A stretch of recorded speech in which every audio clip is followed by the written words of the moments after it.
The woman answered and said, I have no husband. Jesus said to her, You have well said, I have no husband. For you have 5 husbands, and the one whom you now have is not your husband, in that you truly speak. So husband being in that term and time in that culture is someone that you are married to. And a lot of time when you're married to that person, it's the person that you're sleeping with. So ladies, I need for you to understand that if you're sleeping with Derek, if you're sleeping with John, if you're sleeping with Travis, if you're sleeping with Jeremy, if you're sleeping with little Day Day down to sleep, guess what? You married to them, all of them, because for ladies, we all know that it's an emotional attachment. Even though we be like, we hard, we know what we doing, I have a harder cone, I'm just gonna do what they've been doing all the time. It's an emotional attachment.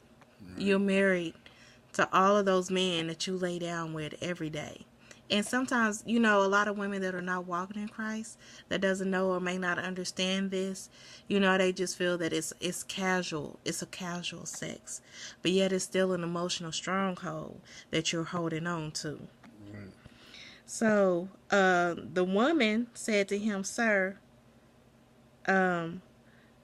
I perceive that you are a prophet. Okay, so now she's like, okay, this man that read me my rights, he understands what I'm going on. Therefore, he foresees things that no one else does.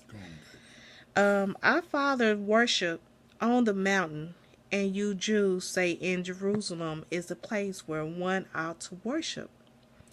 Jesus said to her, Woman, believe me, the hour is coming when you will neither on this mountain nor in Jerusalem worship the Father. He's telling you at that point right now, guess what? You ain't worshiping nowhere. You are not worshiping nowhere. You worship that you do not know. We know what we worship for salvation is of the Jews. They worshiping for salvation. But the hour is coming, and now is, when the true worshiper will worship the Father in spirit and in truth. For the Father is speaking such to worship him. God is what? God is a spirit. God is a spirit. And he's telling her, this water, just give me a drink of water. Give me a drink of water, and I'm going to give you something, water that you would thirst forevermore. You will be worshiping forevermore. You don't need a place on top of a mountain that is that is set aside for worship. You can worship him wherever you want to go. But in this last line, I really want you to pay attention to this last verse. Well, one of the last verses in verse 24, when he is speaking, he said, God is spirit. And those who worship him must worship in spirit and truth. And yes, in spirit and truth. And spirit and truth is not always about who can sing the loudest, who can sing, has that miraculous voice, who knows all the songs, who's doing all the ministry jobs at the church, who's doing this and that for the lady and first pastor. But it's always about obedience. First pastor. Yeah, the first pastor. That's right. It's about obedience. Are you being obedient to God's word, to things that he is saying, to things that he is doing, that he expects you to do? The principles, the kingdom principles, is your obedience. Is worship him in spirit and truth. The woman said to him, I know that Messiah is coming. Now, she doesn't even realize he done dropped bombs on her so many times. Hey, it's me. I'm the one who's asking for the water. You don't even know. I didn't spoke to you in so many parables, you only picked up on certain things. And he comes and he will tell us of all things. And this is what really blew my mind. And when I first read it, I kind of shedded a tear because my heart was overjoyed because she didn't even pick it up, but just reading it. Because sometimes we need somebody can be speaking to us. But if we're not listening, they'll write it down. And that's something that we have gotten so far away from, is writing a letter. Let me put my words on paper, because them being on paper really means more. Or I need for you to stop doing what you're doing. Stop looking at your phone. Stop watching TV. Pay attention to me. Look in my eyes. I have something to tell you. And so this is what Jesus, how he replies to her. Jesus said to her, I who speak to you is he. Now, if that doesn't blow your mind, and if she didn't, at that point, I'm pretty sure she dropped that bucket and she ran off. You know the rest of the story, and went and told all the disciples, all the other men in the village and women, hey, come over here. This is the Messiah. This is the man. But you know, as we also read the stories about Jesus healing the man on the Sabbath day, have you ever noticed Jesus said, now you go in peace and you be whole. I have healed you. But don't tell anybody. Has anybody ever picked that up? But don't tell anybody. Right. Because it's like he already knew his ending. But he was trying to do the work of his Father, and try to do it so great. He was trying to save us all. But yet, what do? We'll win $500 at the boat. And they can tell you, don't tell nobody. And what you gonna do, girl? Guess what just happened to me? I just want $500. Or, you get a promotion. They be like, hey, don't tell nobody until Monday so we can get all the paperwork and everything going. And what do? Soon as we get it, guess what just happened? We always got that one friend we tend to talk to at work. You ain't gonna believe what happened. So, just a word of why. Somebody tell you, hey, don't say nothing about it. Because maybe he could have ministered more than 33 and a half years. Well, he couldn't do that because it was prophecy. written prophecy. Yeah, prophecy said but he had to do it. He had to do it, but yet still, it's just a little food for thought. Yep. It's just food for thought. And so the last woman that I wanted to talk about was the lady of adultery. Now, we all know that she committed a sin about adultery. And one thing in the Bible is that it doesn't tell us how or why she committed adultery. What may have led up to it. I know as being a woman, we tend to be nurturing creatures, so we are emotional. And sometimes our emotional needs are not always met. And we might tend to gravitate towards somebody else that is satisfying our needs. So it's not, in that day, it's not the fact that she could have slept with somebody. It's just the fact that she probably disrespected her husband. You don't have to quote me on that, but and she was sleeping with who knows what type of form is sleeping with? Because even if you lust after somebody, that is still a form of adultery, and you don't even have to have touched that person. Boom. So I'm just gonna let that sink in for a little bit. But that story is in John 8.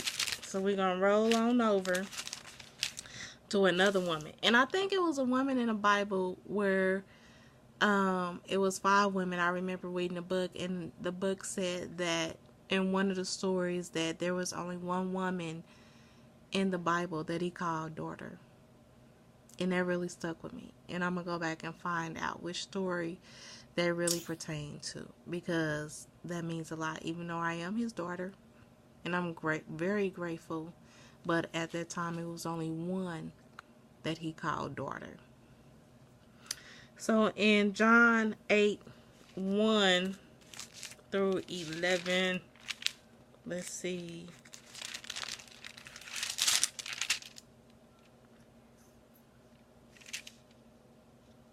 It was 7. It's 7 through 11. So when they continued asking him, he raised himself up and said to them, he who is without sin amongst you, let him throw a stone at first. And he stooped down and wrote on the ground.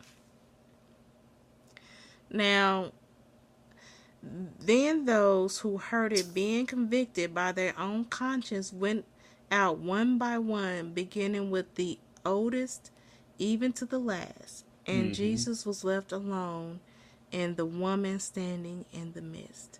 Okay, so I'm going to back it up real quick because I think a lot of people tend to overlook this whole point.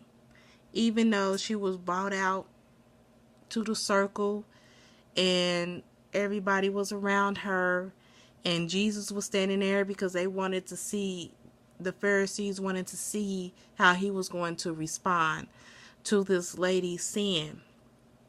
And it says, and again, he stooped down and wrote on the ground. Nobody catches that, because I wonder if anybody would have thrown a stone when he was on the ground, and he could have been drawing a circle of protection around her. Better yet, I wanted to go ahead and check What? this out. What if he... Somebody got to get in I on got it. to. What if he was writing down every sin, every sin that those people are, because he's God. Right. So what if he wrote down every sin that woman have ever done? Every one of them. And what happens if he, because he was writing in the sand, right? Mm-hmm. What happens when the tide rolls in? It washes it away. Woo! It washes it away. Come on now.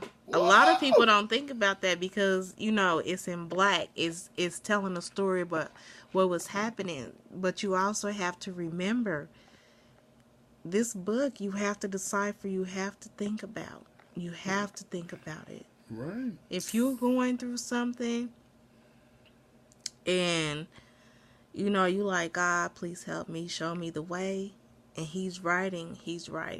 And he could have been writing everything that lady went through in life. Yeah. And he stooped down.